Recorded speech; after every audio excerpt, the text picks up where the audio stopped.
Bonjour à tous et à toutes, ici Nicolas de Montréal. On est mardi, c'est la fin de la journée. Et j'en suis au jour 2 de mon jeûne spirituel 2019. Jour 2. Ah. Les débuts, c'est toujours un peu décontenançant parce que c'est comme un long voyage qu'on entreprend, que j'entreprends. Et puis j'en suis seulement au début, un peu comme si je montais sur l'Everest et je viens à peine de me mettre en marche. Donc, c'est toujours drôle de commencer, c'est un drôle de feeling parce que je dois dire que je ne ressens pas encore les effets. Je suis déjà sur un régime assez strict depuis 3 mois. Et depuis 2 semaines, j'ai commencé à prendre un jus par jour. Donc là, j'ai simplement fait la conversion vers seulement du liquide. Donc ça se fait vraiment facilement cette année, tout en douceur. Mais de toute façon, le jour 1 et 2, c'est relativement facile. S'il y a un problème, ça va être le jour 3 ou le jour 4. Mais avec une cure de jus, moi je trouve que c'est quand même une manière très facile de changer quelque chose dans son alimentation parce qu'il y a toujours quelque chose qui rentre. Donc, vous voyez, mon énergie est bonne. Je manque pas d'énergie du tout et je vais aller au gym tantôt et j'aurai pas de problème. Par contre, quand je vais être sur un jeûne à l'eau, ça va être quelque chose d'autre. Là, c'est toute une autre perspective, mais j'en suis pas encore là, donc je suis juste à me préparer mentalement. Et je trouve que commencer avec un jeûne de jus, une cure de jus, c'est une très bonne préparation parce que ça va enlever tout la nourriture solide, ça va m'habituer, ça va me mettre dans le bon état d'esprit. Et il va me rester à... Ça va être un petit pas à faire, en fait. Je me rappelle l'année passée, j'ai fait ça comme ça. Et mes derniers jus étaient à 15% de jus et 75% d'eau. Donc, la transition s'est faite très facilement.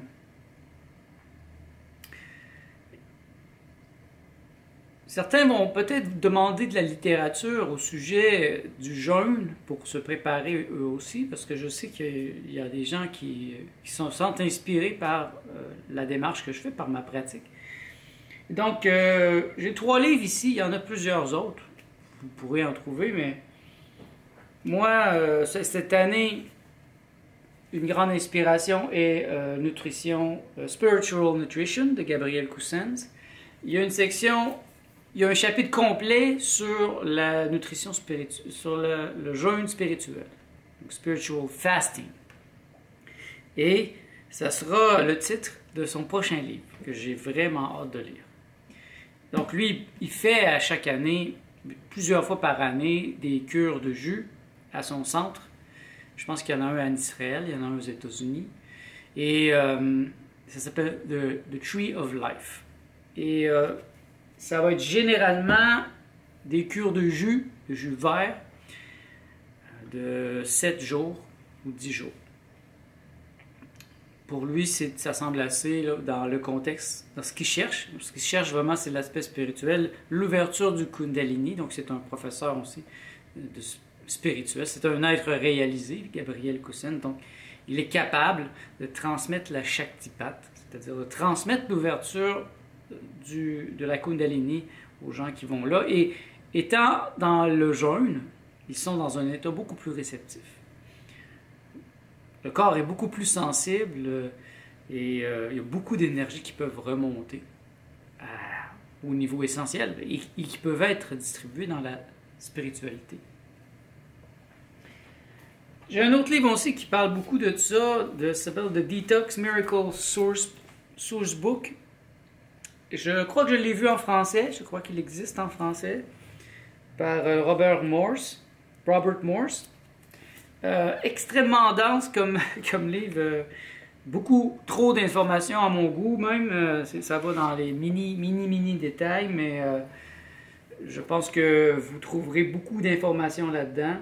Il a été il est un raw foodiste, et il est un crudivore. Et pendant un certain temps, il a voulu devenir praniste, c'est-à-dire breatharianiste, c'est-à-dire quelqu'un qui ne mange plus, qui fait juste se nourrir du prana, de l'énergie qui est libre, qui est là, un peu comme une plante. Et pendant 6 mois, je pense qu'il a mangé des oranges dans le but d'arriver à cet état. Mais il s'est rendu compte, je crois, que c'était trop... que ça lui demandait de se détacher de la Terre, de ses occupations terrestres. Donc, il a préféré revenir. Je ne sais pas aujourd'hui comment il est, mais je sais qu'il a une chaîne YouTube assez active. Un autre livre qui est quand même un incontournable, Fast and Grow Young, de Robert Shelton. C'est un incontournable dans l'hygiénisme, c'est un incontournable au niveau du jeûne. C'est un homme qui avait une clinique, qui a fait des jeûnes, qui a assisté des jeûnes, beaucoup de jeûnes, donc beaucoup d'expérience dans le sujet.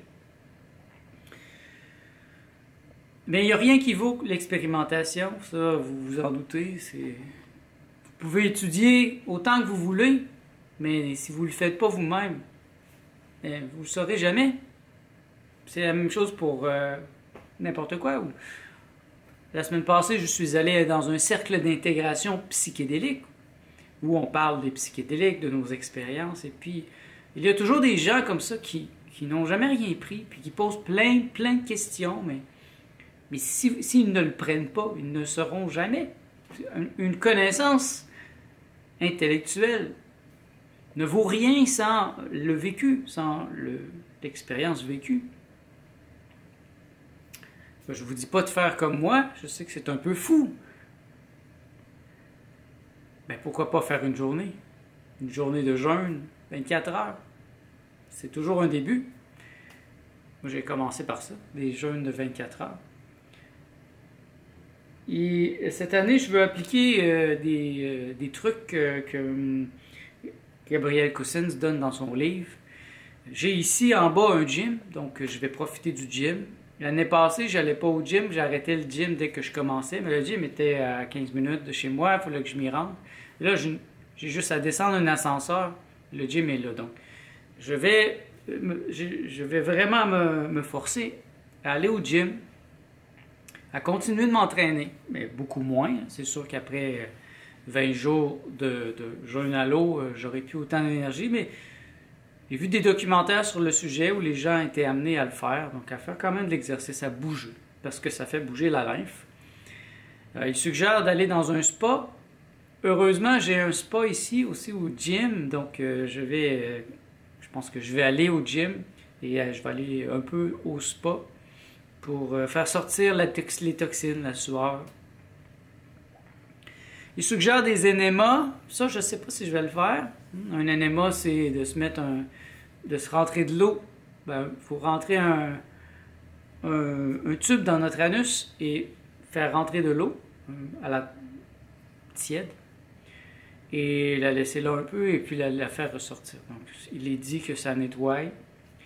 Et il y a plusieurs écoles sur ce sujet. Il y en a qui sont contre, il y en a qui sont pour. En tout cas, Gabriel Cousens, lui, il est pour. Herbert Shelton, il est contre. Alors, il y a des moments où il faut se faire sa propre idée. Personnellement, je ne sais pas si je vais le faire cette année. Je le considère. J'ai ce qu'il faut pour le faire. J'avais déjà essayé. Je vais voir. Il suggère de se brosser la peau, le corps, avec quelque chose pour enlever les peaux mortes, pour irriguer la peau.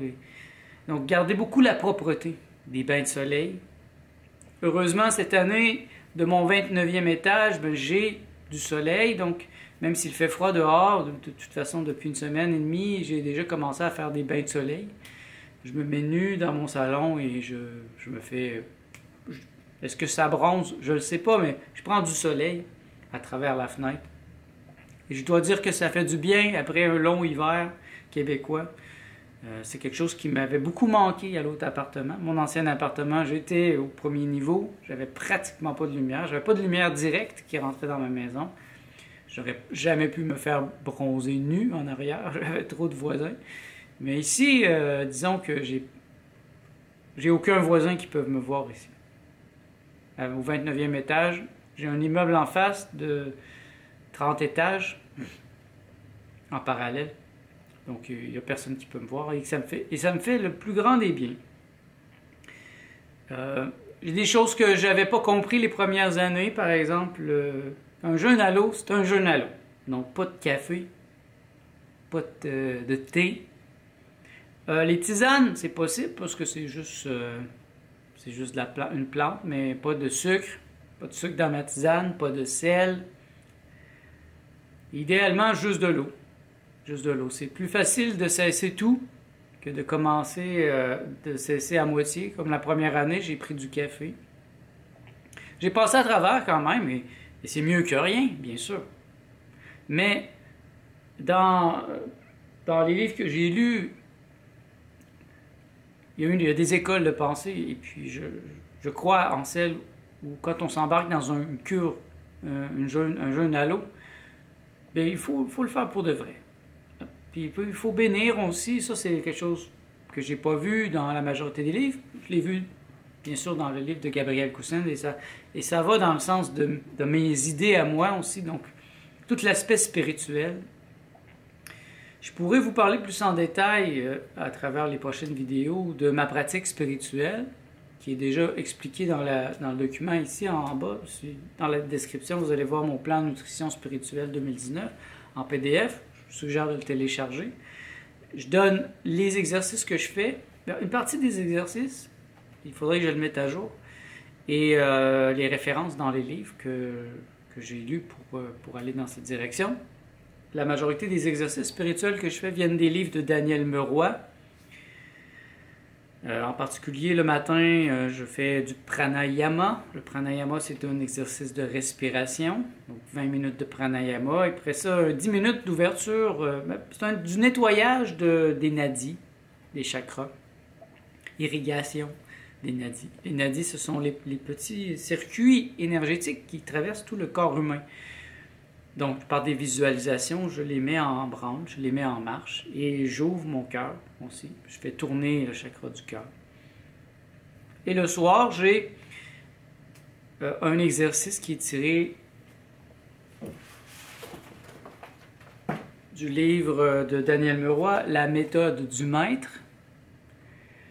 Donc, 8 exercices pour la purification des chakras. Ça fait déjà plusieurs semaines que j'ai commencé. Il y a 8 chakras sur lesquels on travaille. Le 8e est plus haut ici. Et là, je suis rendu au 7e. Je suis rendu ici. Il me reste un chakra à faire et après ça, il faut recommencer l'exercice, un chakra par jour. Donc, c'est 8 fois 8 jours. Et après ça, un 8 jours où là, un par jour, on fait un des exercices. Et je dois dire que ça m'aide beaucoup. C'est très subtil, mais j'ai vu des grandes différences dans mes rêves, dans ma clarté, dans mes expériences psychédéliques. J'ai des résultats assez incroyables. Et donc, je m'engage dans ce cure de jus, ce jeûne spirituel au bon moment. La synchronisation est bonne. Je vais terminer les exercices du maître, probablement dans 2-3 semaines. Et après, je veux commencer d'autres exercices, mais je ne sais pas encore qu'est-ce que ça va être ces exercices. Ils vont être probablement tirés de ce livre, Hands of Light. Il a été traduit en français, Les mains de lumière. Et c'est écrit par Barbara Ann Brennan. Elle est extrêmement technique. C'est bon de voir un livre contemporain sur la guérison spirituelle, le travail énergétique. C'est quelque chose que je veux développer dans ma vie, autant pour l'appliquer dans mon travail que pour l'appliquer dans mon corps, à ceux que j'aime. Je pense que c'est important. C'est drôle, dans notre société ici, les gens vont... Certaines personnes vont prendre des cours de secourisme. mais il travaille juste au niveau physique. Mais il peut y avoir du secourisme spirituel aussi. Comme j'ai fait la semaine passée, je vous ai raconté mon expérience de vendredi passé. La vidéo s'intitule Intervention du Maître Jésus. Eh bien, je peux vous dire que ça a été toute une intervention. Je vous invite à regarder cette vidéo. Je ne répéterai pas, c'est trop intense. Mais c'était du secourisme spirituel, si je peux appeler ça ainsi. Voilà pour aujourd'hui. Je reste simple. Je fais juste une mise en place des grands éléments. Je reviendrai probablement sur des aspects plus techniques. Si vous avez des questions sur le jeûne, allez-y, posez-moi ces questions. Ça me fera plaisir d'y répondre si j'ai les réponses. Je n'ai pas toutes les réponses, bien sûr. Je ne suis pas un expert en jeûne. Je marche sur une corde raide. J'apprends chaque année. Ça fait 3 ans que je fais ça. Et je dois dire que j'ai déjà appris beaucoup. Il y a des choses que je ne veux pas refaire. L'année passée, j'ai raté ma sortie. Si vous voulez comprendre, je vous invite à revenir 1 an en arrière et comment j'ai terminé mon jeûne. J'ai commencé à manger un peu trop vite des fruits et ça a vraiment fait mal. Cette année, je ne veux pas faire mal. Je ne veux pas que ça me fasse mal, donc je vais m'efforcer de ressortir par des jus au lieu de manger, donc de passer vraiment une bonne semaine avec des jus. C'est pas toujours évident, je dois vous dire, parce que c'est facile de prendre une décision comme ça maintenant, avec la tête claire, mais rendu à 40 jours de ne pas avoir mangé, parfois ça fait vraiment mal et la pensée n'est pas toujours aussi claire. Le corps est en train de se guérir et il y a beaucoup de choses qui se passent dans le corps et c'est extrêmement douloureux. Donc, mais je souhaite que j'aie la pensée assez claire. J'ai averti ma compagne qui va être là aussi, donc elle va m'aider tout au long du processus. J'ai confiance en moi. Je vais y aller en douceur. Je vais y aller, oui, avec beaucoup de douceur. Le but n'est pas de me blesser. Le but est de repousser la limite. Et je dois dire que l'année passée, je l'ai repoussée. Je suis très fier. Et cette année, je vais la repousser encore un peu plus. Et peut-être, un jour, j'aurai une expertise sur le sujet, bien sûr. Mais pour l'instant, je ne prétends pas à une expertise. Je suis un disciple, j'apprends. Mais je suis quand même plus avancé que certaines personnes qui n'ont jamais rien fait. Donc, je peux quand même vous donner mon expérience et des problèmes que j'ai vécus. Et autant les belles choses. Il y a des moments incroyables lors d'un jeûne à l'eau. Ça vaut la peine. Et si jamais vous le faites dans votre vie, vous ne pourrez jamais comprendre cet état de liberté. C'est une liberté profonde. Un peu comme si on est en bateau et on coupe les moteurs. Le bateau continue d'avancer doucement. Il n'y a plus de bruit, il n'y a plus de moteur. Et là, c'est vraiment plus lent. Là, tout devient plus lent. On marche plus lentement. Moi, je marche beaucoup plus lentement. J'ai moins d'énergie. Mais il y a des moments d'élévation sublime. Le monde devient une abstraction parce que je n'ai plus besoin d'aller aux toilettes. Je vais pisser, mais je vais plus. C'est tout ce que je peux faire aux toilettes. Je vais plus rien faire. Je vais pas aller chier. Je vais rien faire. Donc, il y a comme une liberté au niveau des intestins, au niveau de la digestion. Il n'y a plus rien qui se passe là. L'énergie monte toute. Et ne pas aller aux toilettes, c'est très abstrait. Quand on est allé aux toilettes plusieurs fois par jour toute sa vie, et que là, soudain, pendant 3 semaines, on ne va plus aux toilettes, c'est quand même... c'est toute une expérience. Et quand on mange plus, aussi, moi, je trouve que ça... c'est la vie divine qui s'insuffle en moi à ce moment-là. Et c'est souvent avec nostalgie que je reviens dans l'alimentation.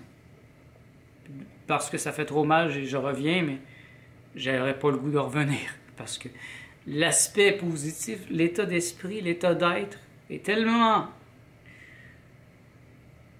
bon, tellement jouissant par moment que ça en vaut la peine.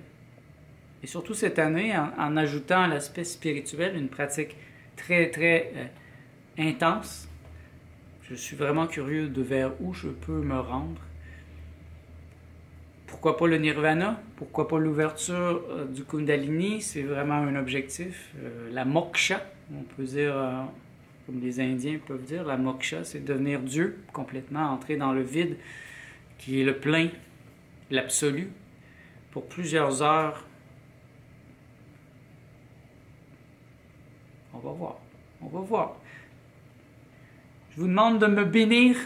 Envoyez-moi vos bénédictions. Et sachez que même si vous regardez cette vidéo dans 5 ans, dans 10 ans, dans 6 mois, vous pouvez quand même m'envoyer vos bénédictions puisque le temps n'existe pas. Il n'y a que le ici et le maintenant. Donc, même si dans 3 semaines, vous m'envoyez vos bénédictions, je vais les recevoir ici maintenant. Ça, c'est un grand avantage. Le temps n'existe pas. Donc, envoyez-les vos bénédictions. Elles vont être bienvenues. Je vais les sentir. Si vous avez des conseils, des suggestions, n'hésitez pas à m'en faire part. Comme je l'ai dit, je me considère comme un étudiant, un expérimentateur. Donc, je suis très ouvert à des suggestions, à de la connaissance. Voilà pour aujourd'hui. Merci d'être à l'écoute. On se revoit dans le prochain vlog.